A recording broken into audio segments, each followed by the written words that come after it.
जी हैं और ये बहुत जो है दूसरे का इंटरव्यू लेते हैं। इनके चैनल में मैं इनका ही इंटरव्यू लेने जा रहा हूँ और देखिए इस इंटरव्यू में ये कितना जो है होते हैं, सक्सेस होते हैं। राणा जी, आप बहुत इंटरव्यू लेते हैं, आपको नमस्कार और इस चैनल में सभी लोगों का स्वागत है। मैं आपके मुद्दे पर बात करना चाहता हूँ। आप बहुत मुद्दे उछालते हैं, बहुत मुद्दे की बात करते हैं। आपने अपना चैनल बनाया है जी। और अच्छी बात है। मैं ये जानना चाहता हूँ कि जैसे लोग कहते हैं कि मैंने राम को लाया है, मैंने राम को लाया है, तो इस विषय में आपका क्या ख्याल है? क्या राम को उन लोगों ने लाया है, राम उनको लेकर के आए? देखिए, ये तो पूरा संसार जानता है कि किसी भी महापुरुष को, ईश्वर को कोई लाता नहीं है। वो अपने ही कृत्य से, अपने कार्य से ही वो ख्याति प्राप्त करता है। वो अलग विषय है कि लोग कहते हैं मैंने लाया, कोई किसी को लाता नहीं है। जो आप कहना चाह रहे हैं, मैं आपकी बात को, आपकी भावनाओं को समझ रहा हूँ। मैं आपकी भावनाओं का संपूर्ण समाधान मैं आपको एकदम शॉर्टकट में बताऊंगा, एक कविता के माध्यम से बताऊंगा मैं जी। आप समझ लीजिएगा कि राम नहीं मोहताज किसी के झंडों के जी। राम नहीं मोहताज किसी के झंडों के, सन्यासी साधु संतों या पंडों के। राम नहीं मिलते ईंटों और गारों में, राम मिले निर्धन की आंसू धारों में। राम मिले हैं वचन निभाती आयु को, और राम मिले हैं घायल पड़े जटायु को।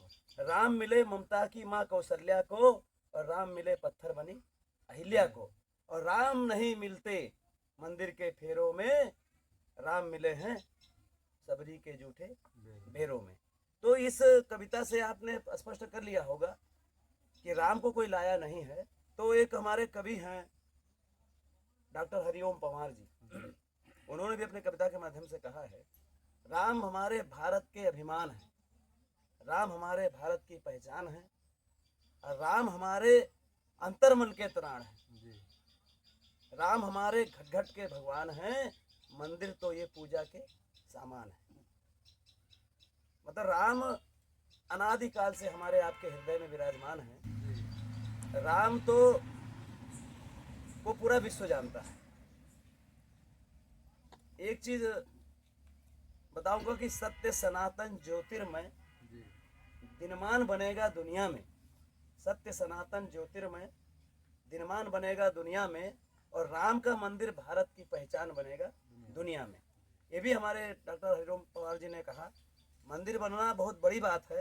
हालांकि हमारा मंदिर बना था कभी, उस मंदिर का पुनर्निर्माण हुआ। भारत में रहने वाले प्रत्येक समुदाय के लोगों के लिए गर्व का विषय है, क्योंकि राम हमारे भारत देश के अस्मिता के प्रतीक रहे हैं।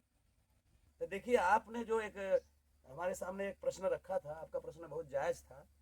तो मैंने कविता के माध्यम से आपको बता दिया कि राम को किसी ने लाया नहीं है, और राम किसी के न झंडे के मोहताज हैं, न किसी साधु संन्यासी पंडों के मोहताज। राम प्रत्येक के हृदय में निवास करते हैं। जैसे राम नहीं मिलते मंदिर के फेरों में, राम मिले सबरी के जूठे बेरों में। उस कविता के माध्यम से आपने जान लिया और कि राम स्वयं में एक मर्यादा पुरुषोत्तम थे।